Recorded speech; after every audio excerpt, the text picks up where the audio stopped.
Hello everyone, in this video I am going to share some changes in ITR forms which is relevant for financial year 25-26, that is assessment year 26-27.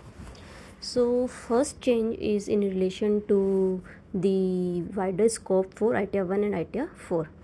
So earlier only the taxpayer with income from one house property can only file their income tax return, that is ITR number 1 and ITR number 4, but now taxpayer with income up to 2 house property can use these particular forms, that is ITR number 1 and ITR number 4. Why this matter? Now there is no need to switch to complex forms like ITR number 2 and ITR number 3 because ITR 2 और ITR 3 are very lengthy forms. So small taxpayer के लिए government एक option लेके आई है कि if they are earning rental income from 2 house properties they can easily use ITR number 1 and ITR number 4. And आप ये अपडेट यहाँ पे ITR नंबर 1 एंड 4 के हेडलाइन में देख सकते हैं. I have also highlighted that 3 words, that is 2 house properties. Another change is in relation to addition of a particular field, that is unrealized rent. So a dedicated field added for the amount of rent which cannot be realized, जो यहाँ पे bold में मैंने लिखा है. And this will help the taxpayers to report their unpaid rent directly in ITR number 1 and ITR number 4. Earlier there is no such option to declare unrealized rent and manual adjustments are required for unrealized amount of rent. This matters because it will give transparency for landlords facing rent defaults. Obviously, rental property owners, small taxpayers filing ITR 1 and ITR 4 and individuals with non-payment of rent cases are highly benefited from this reporting option. ये वाली चीज़ भी मैंने highlight करी है, that is the point number B, the amount of rent which cannot be realized. ये एक new line add हुई है ITR forms में which is relevant for financial year 25-26. Third change is in relation to favorable to old capital gain rates. So the familiar fields for 15% short term capital gain and 10% long term capital gain have now removed from all the ITR forms. Why? Because they are no longer valid for gains in financial year 25-26. It means the new capital gain regime will now will get implemented and new rates as defined by finance minister will get incorporated in the new forms. Fourth point is in relation to opting out of new tax regime made simple. So in the previous assessment years, taxpayers face ambiguity while opting in or out of the new tax regime using form number 10 IEA. The process often felt like navigating a maze of unclear disclosures.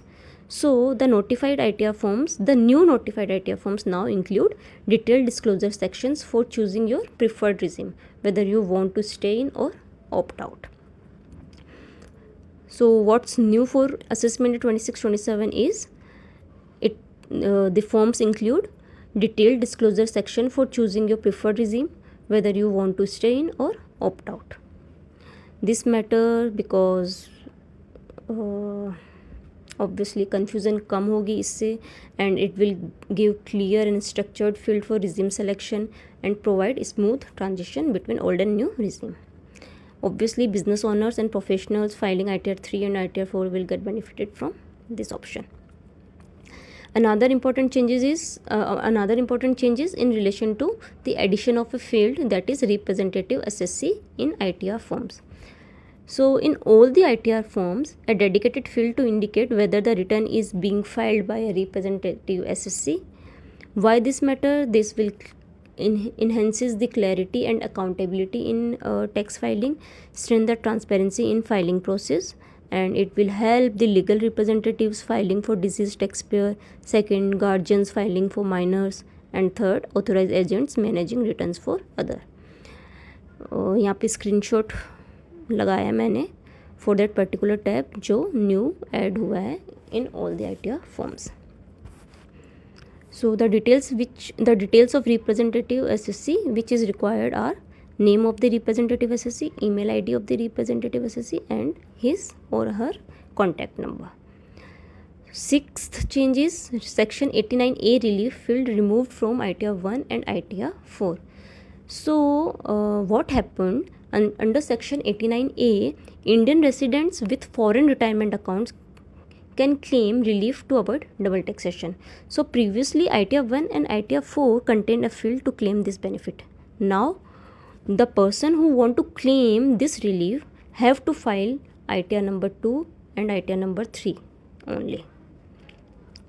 Seventh change is in relation to section 80G.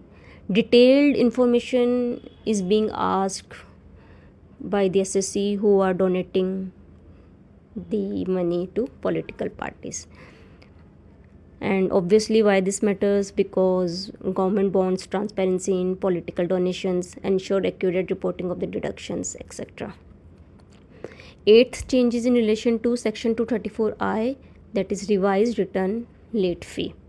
So as per budget 2026 amendments, taxpayer can now file revised returns until 31st March of subsequent tax year.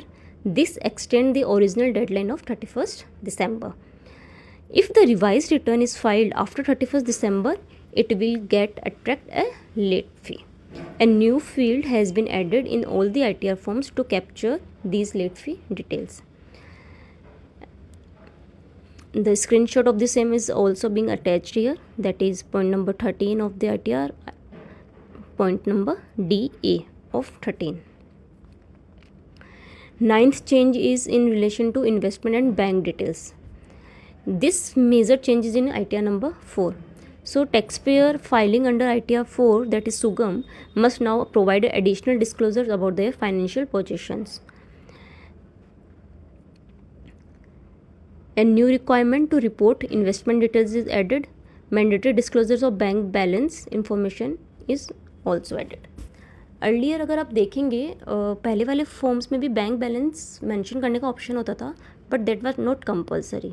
But now if you see point number E25 in the screenshot, that is the total assets, which covers E18, E18A, E19, 20, 21, 22, 23, 24.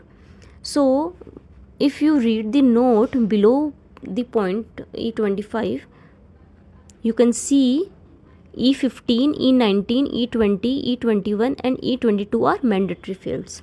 So E21, that is balance with bank, is now compulsory field, and E18A is newly added in new forms, that is investment.